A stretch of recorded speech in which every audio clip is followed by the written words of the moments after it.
এটা তো আমরা আসলে এত নোট করে নিয়ে আসি, আমাদের সরকারি দল বিরোধী দল সকলে বক্তব্য দেন। এইখানে দেখেন স্বাস্থ্যমন্ত্রী, তারপরে আমাদের স্বরাষ্ট্রমন্ত্রী, অনেক মন্ত্রী নাই, মন্ত্রীদের চেয়ার সব খালি। এ ব্যাপারে আপনার সহযোগিতা চাচ্ছি মাননীয় স্পিকার। ধন্যবাদ। ধন্যবাদ। অধিবেশন আমরা মাননীয় মন্ত্রীদের আরও উপস্থিতি দেখতে চাই। শুকুর করেন যে অর্থমন্ত্রী অন্তত আছেন এখানে, কিন্তু অন্যান্য মন্ত্রীদেরকেও অনুরোধ জানাবেন সংসদ সদস্যদের পক্ষ থেকে। বাজেট সেশন গুরুত্বপূর্ণ সেশন, তারা থাকলে আমরা বাধিত হব। চিফ হুইপ বলেন।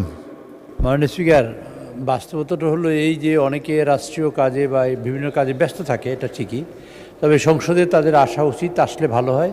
কিন্তু মাননীয় অর্থমন্ত্রী আগাগোড়া এখানে উপস্থিত আছেন, কারণ বাজেট সংক্রান্ত বিষয়ে সব বিষয়ে যে কথা বলা হয়, সকল কথা শেষ কথা গিয়ে অর্থমন্ত্রী বলবেন।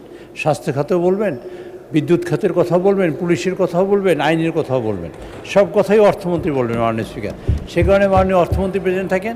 মাননীয় আমাদের মহাসচিব এবং এলজেডি মন্ত্রী মহোদয় তিনি সবসময় উপস্থিত থাকেন, অন্যান্য মন্ত্রীও থাকেন।